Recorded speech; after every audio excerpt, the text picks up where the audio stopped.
Hey bookaholics, so welcome back to another video. Today I am bringing you my April wrap-up.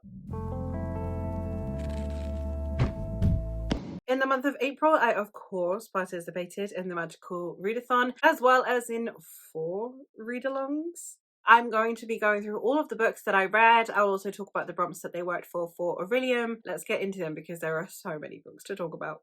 Help. I'm going to start out with the books that I read digitally so that I don't forget them as usual. I do have a series that I read digitally that I'll leave till the end, but these are all of the other books that I read digitally. I'm going to start out short and sweet, and I'm going to start out with Final Girl by Myra Grant. This is one that I read for shapeshifting, as it was to read a book by an author that blurbed your last 5-star read. I had to go all the way back to The Hollow Places by T. Kingfisher, which Myra Grant had blurbed, and therefore I read this one. This is a story in which we are following a doctor who puts girls through their worst fears, and this is to try and help them overcome trauma to improve them as a person. However, of course, this is a horror, so things do not necessarily go according to plan. Now, I'm not going to go too in depth with this one as it is a novella and it is a horror, so the less you know the better. I still really enjoyed this one. I do love Myra Grant's takes on horror. I think this is probably my least favourite Myra Grant, but I'm not much of a novella girly, so it's entirely possible it's just down to the length. I think that I would have preferred it if we had a really solid just the doctor and one girl that we were entirely focusing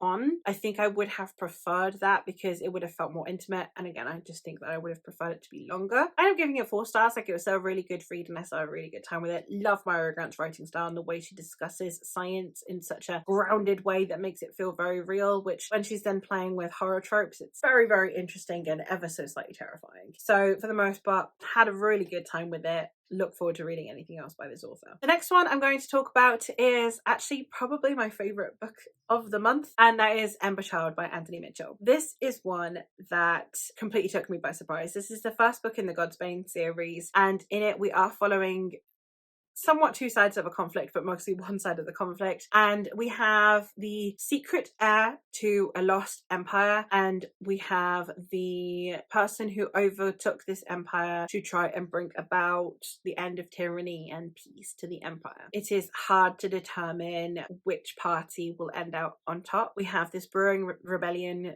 by the heirs to the empire and the fractured alliance that this new ruler is having to contend with to try and squash this rebellion before it actually takes hold. It was such an intense read. The fantastical elements are so intimately woven in. This definitely has Robin Hobb vibes to it. It has that everything is coming to a head around these poor unfortunate buggers that are just in these positions, but also there are people who have this immense amount of sway and privilege and power over people, but at the same time are thrust into the positions that they don't really know how to cope with, and the combination of the two all on this really epic backdrop, incredible scope that I just didn't think the author would tackle within this first book was just absolutely exponential, and I had such an incredible time reading this first book in the series, and I cannot wait for more books. Apparently a revised version of this first book is going to be coming out. The author does have a YouTube channel, which I'll leave linked down below, where he discusses the series a bit more in length. I'm really excited for the next book. I really wish that he wasn't doing revisions and was just moving on to the next one, but I understand entirely because it wasn't getting enough traction the first time round. However, if you are wanting to get into some epic fantasy that could do with some more love, I would highly recommend this one because, as I said, definitely my best book of the month. This one I ended up using for Inscription because I pulled out from my TBR jars. I just pulled 3 out of the top, mixed them up, and then chose one, and it turned out to be Ember Child, which actually, thank you very much, jars. The next one that I finished was actually The Importance of Being Earnest and Other Plays. This is just one that is a reread for me. I love reading Oscar Wilde. It's one that I could get my hands on for free, and I read it for Art of Illusion, which needed to have the words either game or play in the title, and the only one that I could get my hands on for free was The Importance of Being Earnest and Other Plays. So that's exactly what I did. It's a fun time. I really love reading The Importance of Being Earnest. I love Oscar Wilde's sense of humour. I like the film as well with Colin Firth and Rupert Everett. I had a really good time rewatching that, and just for the most part it's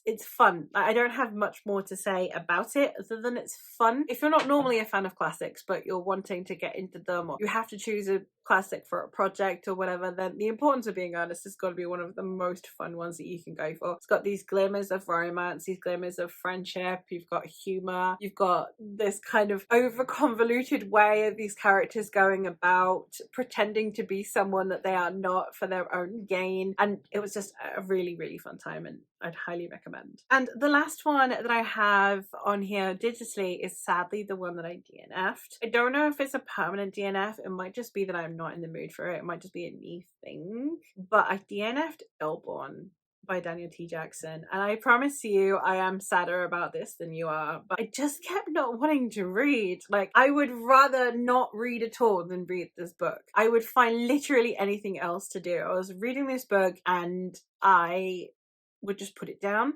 and then I'd knit. I'm learning how to knit, and I've been putting off knitting because it's hard and I'm terrible at learning new things. And then I picked this book up and I was like, well, I either read this book or I knit, and I would choose knitting. That's literally where I am at with this book. I feel so sad. It's just one of those things, it just wasn't working for me. I can't even pinpoint exactly what it was, because that's the thing, there was nothing in it that was like so bad that I didn't want to read it, but I just didn't want to read it. Now I'm going to go into the books that I was reading for Readalongs and book clubs, etc. I have been working my way through the Cosmere, and this month's book was The Hero of Ages, the third book in Mistborn Era 1 by Brandon Sanderson. This is a reread for me. This is one of the 3 only books that before this year I had read in the Cosmere. I'd only read the Mistborn trilogy and I didn't really like it. I read this and I still didn't really like it. I've actually lowered it a star as well. I think it had 4 stars before and I've given it 3. This series just isn't for me. I'm rereading it with a purpose. It's not the book's fault. The book's not changed. I'm rereading it with the purpose of hoping that I will understand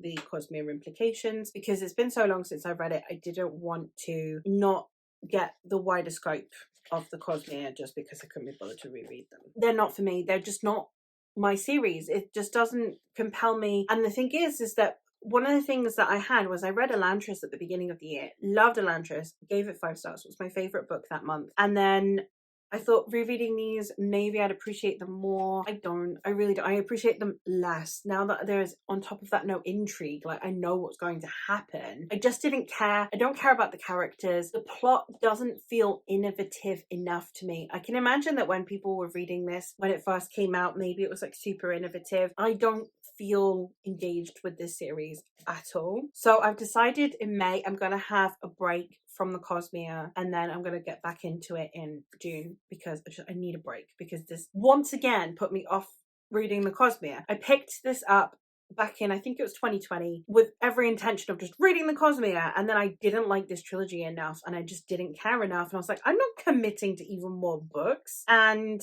I kind of feel the same again. So I'm hoping that, I just give it a month and then I get into another book, another series, something else by this author that isn't Mistborn, and hopefully I will be happier for it. Also, even more infuriatingly, this does not work for any of my Magical Readathon prompts. So I read this and it didn't contribute at all to Magical Readathon. Yay. The next one that I'm going to talk about is a buddy read that I've been partaking in, that I have been having a really, really good time with, and that is the Memory, Sorrow and Thorn read-along that I have been joining with Stephen Arian over on his channel. I'll leave it linked down below along with any of the other information. We read the last book. The read-along is over. We've got a live show coming sometime in May. I'm really excited for it. We're going to be doing the live show for book 3 in its entirety. So this last book, To Green Angel Tower, was split in 2, very much in the Game of Thrones, Way of Kings, any of those kind of series where they are so big they get split in 2. And so I read the second half in April. The ending of this one was so cataclysmic, and it really did just bring home so many things. I definitely think that Simon improved as a character, because I really did not get on very well with him in the first book. It's still not necessarily like a new favorite series, but I have so much appreciation for this series because you can see how foundational it is to so many of its successors when it comes to Game of Thrones, Robin Hobb. You can see how much influence he has had on the genre, or at least on like more traditional Western fantasy. Obviously I can't talk about this one. It's the second half of the last book in a series, but this series has been such an interesting one because you've really seen the author grow. You've seen the characters grow so much from being characters that were kind of caricaturesque in the first one to being some really well fleshed out, very thorough characters in this final installment, and I had an amazing time with it, and I can't wait to discuss the book more at length in the live show. So if you want more of my thoughts, then do go check it out. It will be spoilery, but if that doesn't bother you, then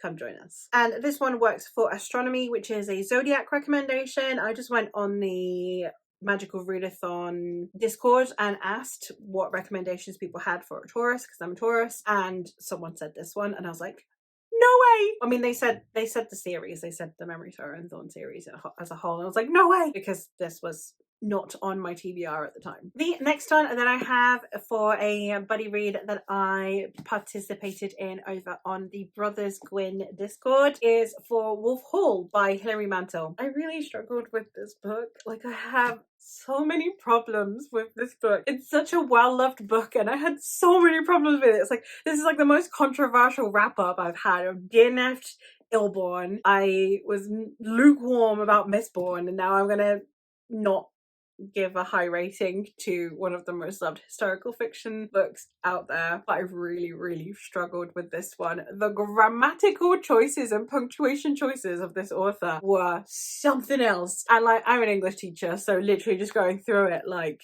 I feel like if one of my students punctuated the way this author does, I'd be like, what is wrong with you?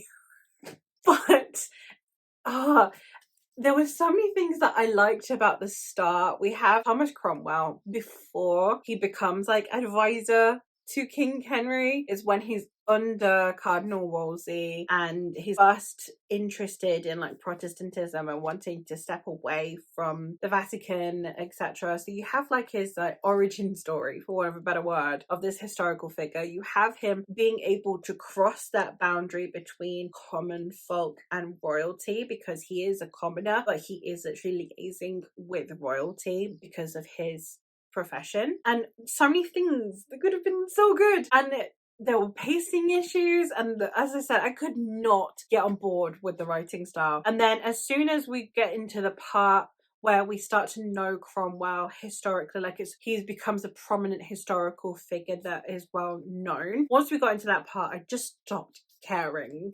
I just didn't care. His involvement with putting Anne Boleyn on the throne, and once all of that started coming into the fray, I just stopped caring, because I already know. It wasn't providing me with anything I didn't know, and sure, you're getting it from Cromwell's perspective, but like, it really just didn't compel me to keep reading at all. I mean, I did finish it, but it was a slog. I sectioned how much I needed to be reading, and if I hadn't sectioned it, then I don't think I'd have ever finished this, because I'd have never gravitated towards it naturally. I think I've ended up giving it 2 stars. And this one works for psionics and divination because it was a prediction bingo, and it's history, so predictions were rather easy. And the last of the read-alongs that I partook in was for the Temeraire Readalong that I am hosting with my friend Eleanor, and this month's book was book 2, which is Throne of Jade. This is one where we leave the comforts of England and start going abroad. And in this story,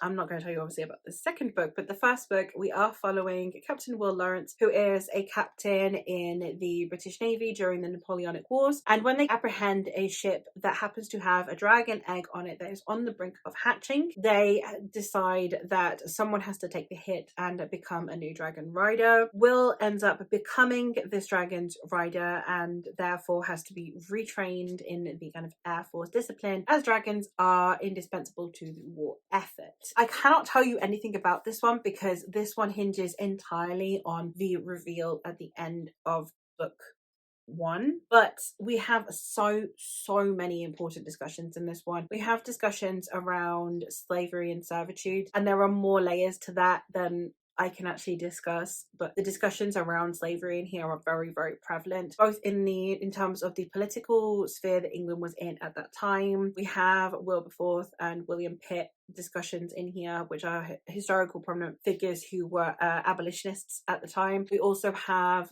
discussions around how that would fracture people's views and perspectives of each other, those who were abolitionists versus those who wanted to retain slaves and whose families relied on slavery. But we also have just discussions about what slavery actually means when loyalty becomes slavery. And again, I can't discuss it any further than that, but we have really interesting conversations around servitude and slavery. We also have discussions around passive colonialism and just generally how Imperial Britain was incredibly disrespectful to pretty much all other countries and their kind of misunderstanding of other people's cultures and therefore deeming it lesser because it didn't match our own values. So many other discussions around the military, around different factions of the military and different ways that people perceive things. In this case, also different cultures' perspectives of dragons. The ideas of whether being neutral in a conflict is actually remaining neutral. We have a villainous character in here who is also very, very interesting in regards to discussion. So for the most part, it's just an absolutely incredible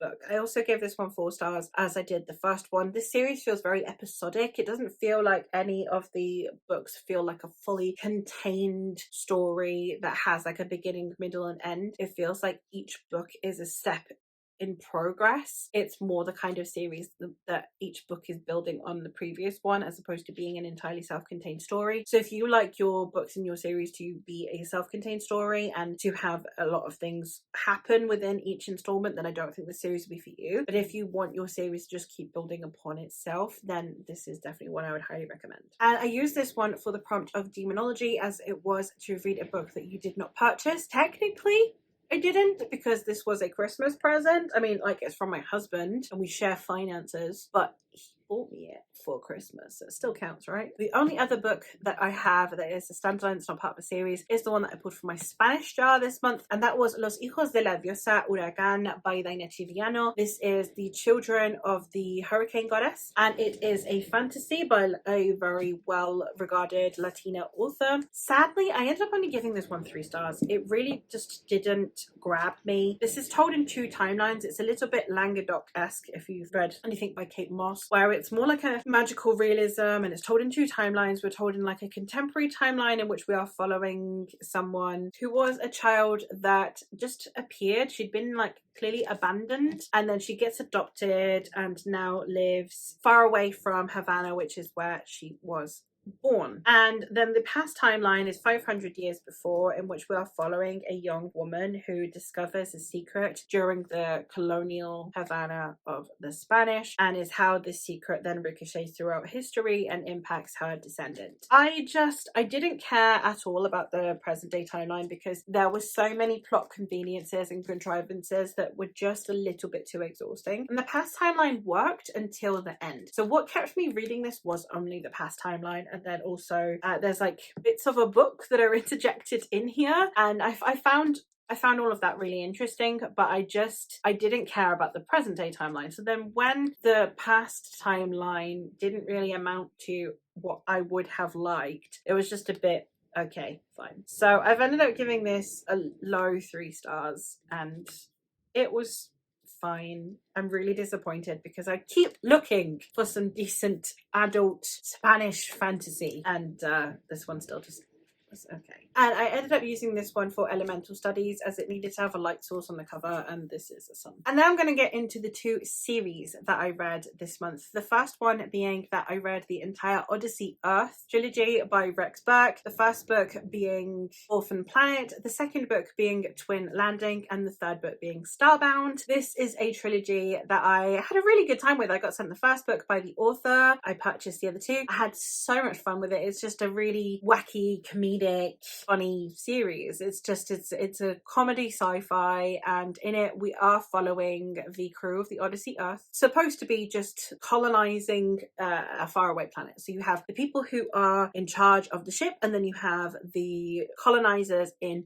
hypersleep, and then you have discussions around those who are on the ship not knowing really what their place will be once they arrive at this new planet. You have the protagonist, who is someone who has woken up and did not want to be awoken before he arrived at his planet. And so we have this level of discord that is happening on the ship, all while we also have further issues about the possibility of getting to this planet. The sequels then also incur other events that are happening within the ship, not just kind of concerned about the future, but more pressing and immediate concerns that I think definitely raise the stakes. So this series is definitely one I just think got better and better with every installment, and it already had a really good foundation. I ended up giving all of the books 4 stars, but they are kind of like slightly higher on my core power ratings. And yeah, I had a really, really good time. I would highly recommend checking them out if you're wanting some fun sci-fi, some really engaging, just really compulsively readable, easy time, but at the same time still had some really fun discussions, some interesting topics that it brings up, the thought experiments of colonialism and about inhabiting other planets. For these ones, I used the first book, Orphan Planet, for alchemy, as it was a book with a circle on the cover and it has planet on the cover and planets are circular. The second book I ended up using for conjuration because the prompt was a color wheel. On the color wheel, I got green. I don't really have very many things that are green, but the kind of the featured color, the accent color of this one is green, like the twin landing and then the outline of the speech bubble are green. So I kind of figured that that is like the core color that is trying to be kind of associated with this book, because those are the things that change on each of the installments. So I've used this one. Starbound I didn't actually end up using for anything. I don't have one, but I'm going to see if I can use it in the lore quest. I'm going to do the same with Hero of Ages. Just once I go through the lore quest, I'll see if it fits for any of those. And then the very last series that I have to talk about is one that I have very mixed feelings about, and that is the Siege series by KJ Parker. This trilogy is a epic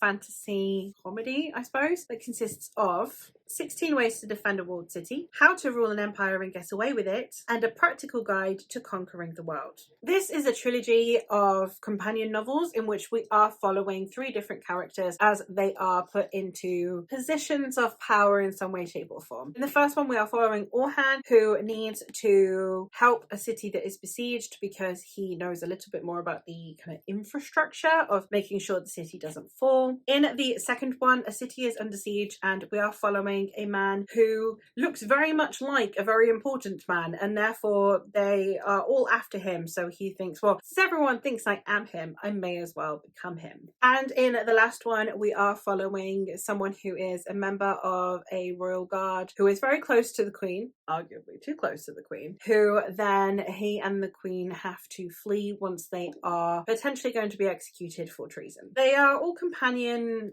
novels and they all can be read as standalones, but there were so many things in there that really didn't work for me. I don't like how KJ Parker writes women, which I was really, really disappointed by, because I thought that his discussions were going to be around the treatment of women with some of the things, and it turns out that they were just how he was treating women. We have a possible reverse racism in the first book as well, and there were just so many things that was such a letdown because I was so excited for this series. The humor on the back of the books, even the titles sound so funny. I was super excited to be reading this series, and then it was just disappointing. So I ended up giving all of the books 3 stars, but they're very low 3 stars, and I have very mixed feelings as a whole about this series, and it makes me really sad. I'm going to be doing a dedicated review for it once I have some distance from it and stop imbuing it with like hopes and dreams versus actual dashed expectations. But yeah, that's where I'm at with that one. The prompts this worked for is the first book, which is 16 Ways to Defend a Walled City, is for spells and incantations, which it is a random number generator, and I generated the right amount of letters for 16 Ways to Defend a Walled City. Can't remember the number at the minute. The second book, which is Artificery, is for how to rule an empire and get away with it. It needs to have a key on the cover. It does. It has a key. And then the last one, which is a practical guide to conquering the world, was for Restoration, because it was for a book you thought could cure slumps. And at the time, when I put this on my TBR, I thought it would cure slumps because I thought it would be a really fun time. That is it for this video. Those are all the books that I have read in April, which is an obscene amount, but I had a really good time. I love the Magical Readathon. It's literally one of my favourite things to do on BookTube. So super thankful to Jean once again for hosting it and for creating it and for all of the amazing things that she continues to add to this world and to this readathon. But that is all from me for today. So thank you ever so much for watching. Let me know what your best book of the month was this month, and I'll hopefully catch you in another one soon. Bye!